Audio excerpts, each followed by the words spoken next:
आप सबको नमस्कार। मैं आज आपके सामने इन 3 स्टेट इलेक्शन के रिजल्ट के बाद जो कांग्रेस और इंडी अलायंस का एक डिविजिव पॉलिटिक्स का एक नया चैप्टर शुरू हुआ है, उसके बारे में मैं आज आपके सामने थोड़े पॉइंट्स रखना चाहता हूं। ये वही कांग्रेस पार्टी है और इंडी अलायंस है जिन्होंने भारत जोड़ो यात्रा का काफी गुणगान किए थे। और आप सब जानते ही हैं कि यही पार्टी के एक 55 year old young maturing leader जब अपने छुट्टियों में जाते हैं बाहर, भारत के कॉन्स्टिट्यूशन के बारे में, भारत के डेमोक्रेसी के बारे में कहते हैं कि इट इज अंडर थ्रेट। और हमारा संविधान में, हमारे कॉन्स्टिट्यूशन में आर्टिकल 14, आर्टिकल 15, आर्टिकल 19, आर्टिकल 21 जैसे जो फंडामेंटल राइट्स हैं, नॉन डिस्क्रिमिनेशन के, फ्री स्पीच के, right to life and liberty के फंडामेंटल राइट्स हैं। और आप जानते हैं कि article 19 right to free speech के एक 19(2) भी है जो रीजनेबल रेस्ट्रिक्शन डालते हैं fundamental rights to free speech पर। तो यही कांग्रेस पार्टी और यही 55 year old maturing young leader जो भारत जोड़ो यात्रा कहते हैं, कॉन्स्टिट्यूशन अंडर थ्रेट कहते हैं, उनके इस इंडी अलायंस के डिविजिव पॉलिटिक्स का ट्रैक रिकॉर्ड देखिए आप। पहले तो वो रिलीजन के बेसिस पे डिविजिव पॉलिटिक्स खेलते हैं। उनके ही अलायंस के उदयनिधि स्टालिन कहता है कि सनातन धर्म is dengue is malaria. DMK के 2G स्कैम के architect and visionary A Raja कहते हैं कि सनातन धर्म is equal to leprosy and HIV। और इस पर कोई राहुल गांधी से या प्रियंका गांधी से कोई टिप्पणी नहीं, कोई रिस्पांस नहीं। ये राहुल गांधी जो आलू, सोना, जुपिटर एस्केप वेलोसिटी, भारत के संविधान, भारत के डेमोक्रेसी के बारे में काफी बोलते हैं, जब उनके इंडी अलायंस के मेंबर इंडी तोड़ो यात्रा और डिविजिव पॉलिटिक्स खेलते हैं, उस पर कोई टिप्पणी नहीं करते। केरल में जाइए, उनका ही पार्टनर CPM, इंडी अलायंस के पार्टनर CPM, हमास जैसे टेररिस्ट ऑर्गेनाइजेशन जो अक्टूबर 7 को 1400 लोग, जूइश लोग, बिकॉज उनके फेथ के कारण उनको मारते हैं, उस टेररिस्ट ऑर्गेनाइजेशन के हेड को वीडियो कॉन्फ्रेंस करने की इजाजत देते हैं केरल में। केरल के युवाओं को रेडिकलाइज करने के लिए मौका देते हैं और प्रोग्राम का नाम है अप्रूट हिंदुत्व। इस पर भी राहुल गांधी और प्रियंका गांधी का कोई टिप्पणी नहीं, कोई रिस्पांस नहीं। यहां पर भारत जोड़ो यात्रा का कोई किसी के पास मेमोरी नहीं।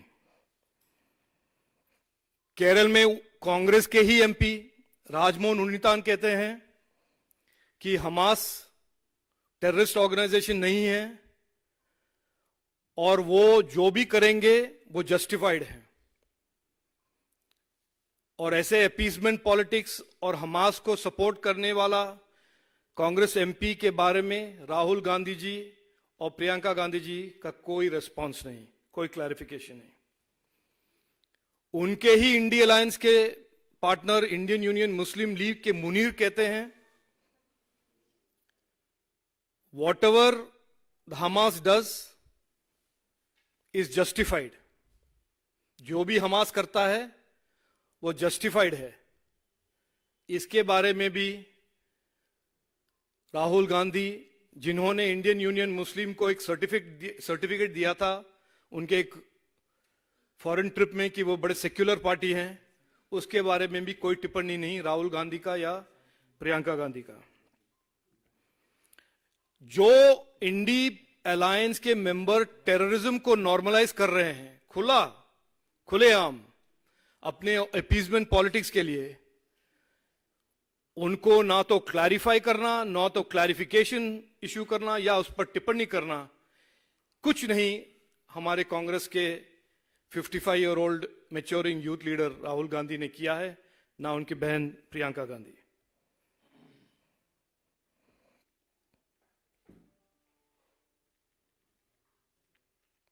यही तो ये हो गया रिलीजन के डिवीजन। और वो नहीं चल रहा था तो उसके साथ साथ इस पूरे इलेक्शन कैंपेन में उन्होंने कास्ट बेस्ड डिवीजन की कोशिश की। और जैसे आज होम मिनिस्टर साहब ने भी कहा, एक पार्टी जिसने डट के पिछले 70 साल से ओबीसी आरक्षण, ओबीसी के कॉन्स्टिट्यूशनल कमीशन बनाने का उन्होंने अपोज किया है, वो आज कास्ट और डिवीजन की बात कहते हैं, बिना कोई शर्म, बिना कोई हिपोक्रेसी के। भारत माता कौन है उसको भी लेकर इस इंडी अलायंस और राहुल गांधी के डिविजिव पॉलिटिक्स वहां तक भी जाता है। रेवंत रेड्डी उनका नया तेलंगाना का मुख्यमंत्री का फर्स्ट कंट्रीब्यूशन है कि केसीआर जो आउटगोइंग चीफ मिनिस्टर हैं वो बिहार से हैं। जैसे बिहार से होना कोई गुनाह है, या जैसे ऐसा डिस्क्रिमिनेशन तेलंगाना में उचित है, जैसे वो जानते नहीं हैं कि as a soon to be chief minister, जैसे पिनराई विजयन जी चीफ मिनिस्टर हैं या स्टालिन चीफ मिनिस्टर हैं, वो भी अपने जो sworn to uphold the duty to uphold the constitution, जिसके बेसिस पे वो शपथ लेते हैं, रेवंत रेड्डी भी ये ऐसे इंप्लाई कर रहे हैं कि वो भी भूल जाएंगे जैसे पिनराई विजयन भूल गए थे या स्टालिन भूल गए हैं। और ये जब ये सब चल नहीं रहा है रिलीजन के बेसिस पे, कास्ट के बेसिस पे, कल नया एक न्यू स्ट्रैटेजी शुरू हुआ है नॉर्थ और साउथ के डिवाइड में। राहुल गांधी के नए जो क्रोनीज हैं उन्होंने कल शुरू किया है कि नॉर्थ और साउथ में साउथ मुक्त बीजेपी, और ऐसे बेवकूफी साउथ में भाजपा के अन्य एनडीए के अन्य एमपीज हैं, एमएलएज हैं, और ऐसा एक नया डिवीजन का स्ट्रैटेजी जो वो शुरू करना चाहते हैं, उसको उस पर एक तरह से एक्सपोज करने के लिए मैं आज यहां आपके सामने आया हूं। और एक जो हिपोक्रेसी है, जो एक तरह से शेमलेसनेस है, जो लीडर्स कॉन्स्टिट्यूशन के वैल्यूज को अपहोल्ड करने के ओथ लेते हैं, वो अपने पॉलिटिक्स के लिए, अपने डेस्परेट पॉलिटिक्स के लिए रोज इंडी अलायंस, इंडी भारत जोड़ो यात्रा जो कहते थे, असल में उनका आइडियोलॉजी है भारत तोड़ो यात्रा, इंडी तोड़ो यात्रा, टुकड़े टुकड़े और डिविजिव पॉलिटिक्स करना। और हमारा एनडीए का जो शार्प कॉन्ट्रास्ट है, हमारा आइडियोलॉजी, हमारा पॉलिटिक्स, जो संजय जी ने मुझे आज बहुत अच्छी तरह से बताया, कश्मीर हो या गुवाहाटी, अपना देश अपने माठी, देश फर्स्ट इंडिया फर्स्ट, यह है एनडीए का और भाजपा का आइडियोलॉजी। और इनका है डिवाइड एंड रूल, इंडिया तोड़ो यात्रा, टुकड़े टुकड़े। और जब भी ये इंडी अलायंस के जो पार्टनर्स हैं ऐसे काम करते हैं या ऐसे स्टेटमेंट देते हैं, कल भी आपने देखा नॉर्थ साउथ के डिवाइड के इस स्टेटमेंट के बाद कोई भी स्टेटमेंट नहीं निकला राहुल गांधी से या प्रियंका गांधी जी से। तो ये इस हिपोक्रेसी को मैं जरा पोस्टर में दिखाना चाहता हूं। ये उनका पहला शुरुआत था डीएमके की ओर से। सनातन धर्म इज डेंगी मलेरिया। उसके बाद कूद पड़े अपने राहुल गांधी जी, भारत माता कौन है। और उसके बाद कूद पड़े अपने बड़े सेक्युलर और लिबरल वैल्यू के केरल के मुख्यमंत्री, जिन्होंने हमास को इनवाइट करके अप्रूव्ड हिंदुत्व का प्रोग्राम चलाया केरल में। और ये सब नाकाम होने के बाद कल शुरू हुआ है इंडी तोड़ो यात्रा का एक नया स्ट्रैटेजी, नया दौर, नॉर्थ साउथ डिवाइड। इसको हम डट के अपोज करेंगे और देश के सभी सिटीजन्स ऐसे राजनीति को टोटली अपोज करेंगे और इनको एक्सपोज करेंगे। धन्यवाद।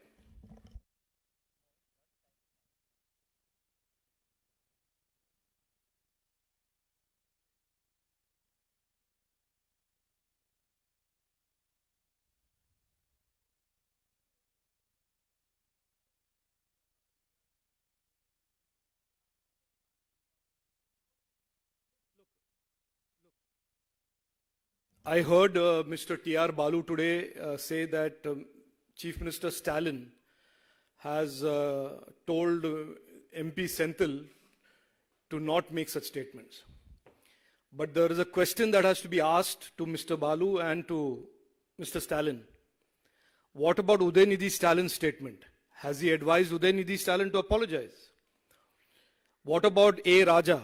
Has he advised A. Raja to apologize? Picking one MP and selectively instructing that MP while leaving his son at large to spew hatred against a particular community in violation of the Constitution, in violation of what all of us hold dear in India, is hardly an apology. So he needs to answer that question first. And why is Mr. Balu speaking for the MP? Why can't the MP apologize? And why can't Mr. Stalin apologize? हाँ जी बताइए। यहाँ तक मैं देख पा रहा हूँ, अपने पांव मजबूत करने के नाम पर अपनी ही गर्दन उड़ाने का कुतर्क किया जा रहा है। तो ये आप उनको बोलिए, उनसे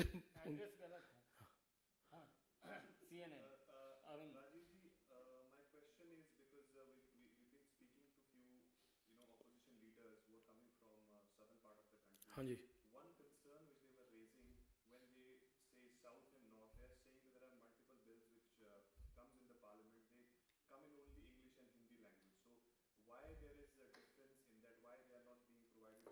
देखिए, first of all, I think we should resist the effort of getting distracted from what the main issue is.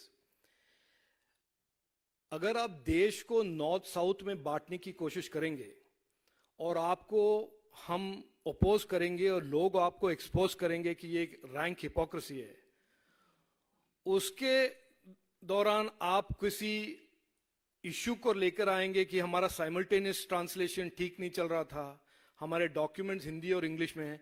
ये तो 75 साल से होते आ रहा है ना, हिंदी और इंग्लिश में। तभी तो I did not see comrade Stalin और कॉमरेड करुणानिधि और anybody oppose this. This is a convention in parliament that the documents that are printed in Hindi English। ये आज शुरू थोड़ी हुआ है, ये हुआ है 1947 से, 1950 से। तो अगर उन्होंने इसके बारे में, if they have put something on record and protested this during UPA when they were in the government, no? तब तो मैंने कुछ सुना नहीं, मैं ऑपोजिशन में था। तो ये जब हम इनके हिपोक्रिटिकल पॉलिटिक्स के बारे में हम एक डिस्कोर्स शुरू करते हैं, उनको एक्सपोज करने की कोशिश करते हैं या एक्सपोज कर रहे हैं, ये नॉन इश्यूज को लेकर आना और अपने आप के अपने करप्शन को हाइड करने के लिए हमारे आइडेंटिटी का थ्रेट है, हम साउथ इंडियन है, मैं भी साउथ इंडियन हूं, मुझे कोई तो आई डोंट फील थ्रेटेंड। तो ये दिस इज अ ढोंग, sorry to say this but bluntly to say this, This is rank hypocrisy, and then using the camouflage of these minor things to distract away from what should be the main debate. Why are political leaders encouraging their cronies to get into this divisive politics? बहुत बहुत धन्यवाद। धन्यवाद जी।